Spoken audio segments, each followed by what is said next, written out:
Hello दोस्तों, update YouTube channel में आपका स्वागत है। और हम आई टी वालों के लिए फिर एक गुड न्यूज़ लेकर उपस्थित हैं।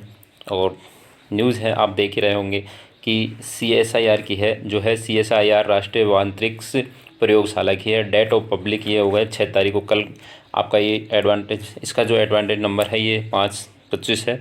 कल ये आपका पब्लिक हो चुका था। हम देखते हैं, बढ़ते हैं इसी तरीके से आगे बढ़ते हैं कि इसकी जो स्टार्टिंग डेट है, ठीक है, इसकी जो स्टार्टिंग डेट है फॉर्म स्टार्ट करने की, वो कल से स्टार्ट हो चुकी है 9 AM से। और लास्ट डेट जो रखी गई है वो है 10/7/2025 शाम 5 बजे तक। आजकल फॉर्म भरने वाले किसी किसी डिपार्टमेंट तो रात को 12 बजे रखते हैं, बट ज़्यादातर अब आजकल 5 बजे तक हम, तो इससे समय रहते हुए उससे पहले ही आपको फॉर्म अप्लाई कर देना है। बढ़ते हैं, देखते हैं क्या क्या इसमें किस नाम से पोस्ट है। पोस्ट का नाम जो है वो है टेक्निकल फर्स्ट के नाम से है, ठीक है। और विभिन्न प्रकार के ट्रेड होगा इसके अंदर है। तो जनरल में 30 दी है, OBC में 27, EWS में 8, SC में 15, ST में 6। आउट ऑफ द अबाउ तो ES की 8 है, स्पोर्ट्स के लिए 4 है, ये दी हुई है। तो लेवल जो है आपका ग्रेड पे लेवल जो है वो 2 में रखा जाएगा, 19,900 से 63,200। अप्रोक्स आपकी 38,500 रहने वाले है। और एज जो है आपकी जनरल की 28 है, तो 18 से 28 वाला कैंडिडेट इसमें अंदर अप्लाई कर सकता है। तो देखते हैं, चलते हैं आगे किस किस ट्रेड को मौका दिया है। फिटर ट्रेड को दिया है, फिर दिया है वेल्डर ट्रेड की बात करूँ मैं। फिर आगे बढ़ते हैं trade, Turner trade, electrician trade. तो हम बात करते हैं इलेक्ट्रिशियन की, क्योंकि हमारा जो चैनल है वो इलेक्ट्रिशियन के लिए है, ITI वालों के लिए, इलेक्ट्रिशियन के लिए, और बहुत ही मूड चैनल है। आप इससे विभिन्न प्रकार की तैयारी भी कर सकते हैं, कंपटीशन की तैयारी कर सकते हैं, सभी प्रकार की। तो आप इसके अंदर टेक्निकल हेल्पर के नाम से प्रीवियस ईयर के क्वेश्चन पेपर को सोल्व कराया हुआ प्ले लिस्ट बनी हुई है, तो जाके उसमें से आप क्वेश्चन चेक कर सकते हो, देख सकते हो और अपनी एग्ज़ाम प्योरीफाई। तो आगे बढ़ते हैं। देखो इसके अंदर क्या है, क्वालिफिकेशन टेक्निकल ग्रेड फर्स्ट के नाम से है, ठीक है। Technical first grade second first है। पोस्ट कोड जो है वो T104 है। नंबर ऑफ पोस्ट है वो 12 है। कैटेगरी के हिसाब से देखो सीट है, जनरल की 1 है, OBC की 4 है, EWS की 1 है, SC की 3 है, ESM की 3 है, जिसके अंदर जनरल की 1 है और OBC की 1 है, ST की 1 है।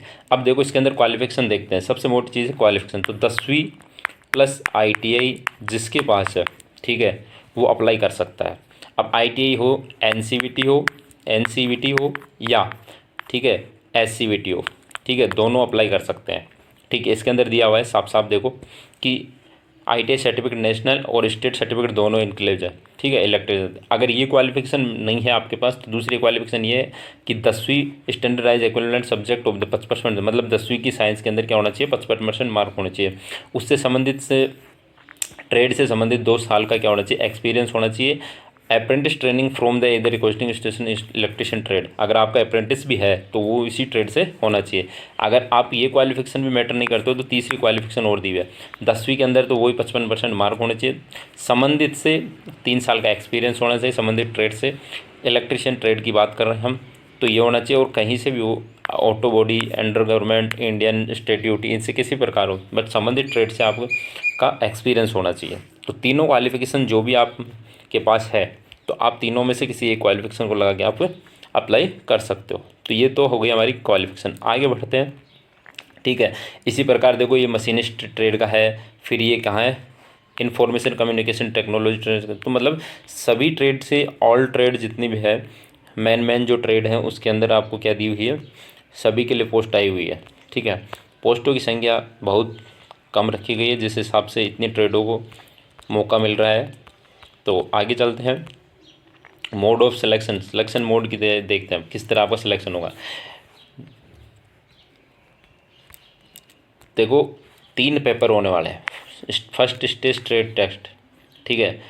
फर्स्ट स्टेज ट्रेड टेस्ट होगा, जो आपका communication conduct of the test the relevant subject, ठीक है, कंडक्ट रिलेवेंट दिस, मतलब जिस ट्रेड से जो है, जैसे फिटर है तो फिटर का, इलेक्ट्रिशियन टर्नर का है टर्नर का, तो उसी शब्द, मतलब जिस ट्रेड से है उसको क्या है, ट्रेड टेस्ट करवाया जाएगा, ठीक है।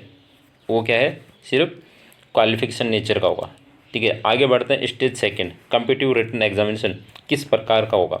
ठीक है। ये तो हमारी 2 स्टेज है। अब 2 स्टेज के अंदर, स्टेज फर्स्ट के अंदर तो सिर्फ आपका स्किल टेस्ट होगा, ट्रेड टेस्ट जिसे बोलते हैं, और दूसरे स्टेज में आपका सिर्फ एग्जाम होगा। वो एग्ज़ाम किस तरह होगा वो भी देखो। ये कह रहा है कि ओमार बेस्ड होगा या फिर कंप्यूटर टेस्ट होगा।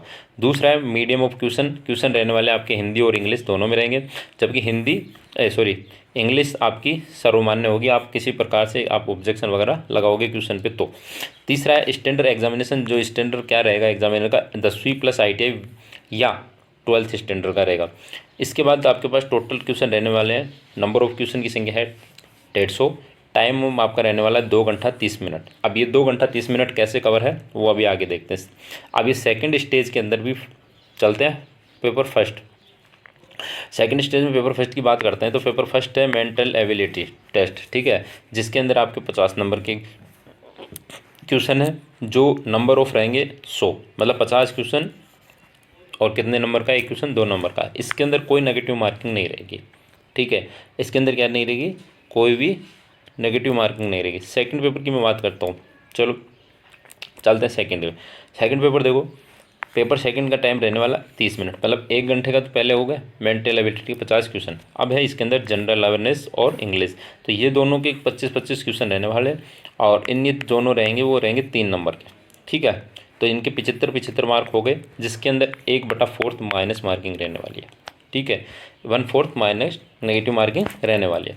इसके बाद बात करूँ मैं पेपर थर्ड की, तो इसमें रहेगा हमारी जो ट्रेड से संबंधित जो सब्जेक्ट है, जिस ट्रेड से आप हो उसी के 50 क्वेश्चन रहेंगे, और क्वेश्चन का एरिया रहने वाला है 3 नंबर का, ठीक है, और उसके अंदर भी 1/4 नेगेटिव मार्किंग रहने वाले, ठीक है, क्या रहने वाली है, 1/4 नेगेटिव मार्किंग रहने वाली है।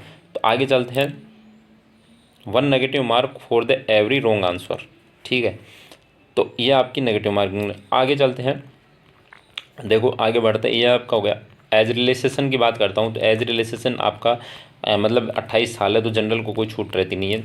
और हम बात कर लेते हैं बाकी अदर की, जैसे ST SC को 5 साल की होती है, उसमें जोड़ लेना 28 के बाद में, ठीक है। OBC के लिए 3 साल जोड़ लेना, और इसके बाद में बात करूँ 10 ईयर इसकी PWD की, PWD SC ST की जो अनरिजर्व्ड है उनको 10 साल, PWD SC ST को 15 साल, और OBC के लिए 13 साल, ठीक है। एक्स सर्विसमैन ये इसको 3 ईयर, और फिर यहाँ देखो डिपार्टमेंट एम्प्लॉय जो काम कर रहा है उसको 5 साल की छूट है। तो इस तरह ये क्या है, विभिन्न प्रकार की छूट इनके हिसाब से दी हुई है। आगे बढ़ते हैं कि हाउ टू अप्लाई। देखो अप्लाई यहाँ से आप कर सकते हो, ये है आपका वेबसाइट। इस वेबसाइट को हम डिस्क्रिप्शन बॉक्स में डाल देंगे, और इसकी PDF पाने के लिए आप हमारे टेलीग्राम को ज्वाइन ज़रूर करें, ताकि हम आपको समय समय पर यहाँ से जो भी नई न्यूज़ होती है, जो भी नई वैकेंसी का नोटिफिकेशन होता है हम वहाँ प्रोवाइड करवा देते हैं, ताकि आप वहाँ जुड़ें और नोटिफिकेशन को प्राप्त करें, ठीक है। आगे बढ़ते हैं और आगे चलते हैं, तो ये देखो ये आपकी स्टार्टिंग डेट मैंने बता दी थी, स्टार्टिंग में दे रखी है। तो आगे बढ़ते हैं, देखो आपका जो रहने वाला है चालान, जो मैं बताता हूँ, तो आपका जो चालान रहने वाला है वो रहने वाला 500 रुपये, ठीक है, क्या रहने वाला है, 500 रुपये रहने वाला है। एप्लीकेशन फ़ीस ये देखो ये रही, तो आपकी जो फ़ीस रहने वाली वो रहने वाली 500 रुपये, ठीक है। SC ST PWD ex serviceman application fees, ठीक है, इनकी आपकी फ़ीस नहीं है। बाकी जो जनरल और जनरल और OBC जो है, ठीक है, उनके लिए 500 रुपये की फ़ीस है, ठीक है। ये आपके ये चेक लिस्ट, ये सर्टिफिकेट, ये आपके मतलब ये कलेक्ट, ये सब डॉक्यूमेंट्स आपके दिए हुए हैं। तो ये थी हमारी पूरी न्यूज़, जिसकी CSIR की, और इसी में किसी प्रकार की आपको क्वेश्चन पूछना हो तो आप कमेंट बॉक्स में कमेंट करके ज़रूर बताएं। और इसी प्रकार की न्यूज़ के लिए चैनल को सब्सक्राइब, लाइक, शेयर, सब्सक्राइब जरूर करें, और वीडियो को ज़्यादा से ज़्यादा शेयर करें। मिलते हैं नेक्स्ट वीडियो के साथ, तब तक के लिए धन्यवाद।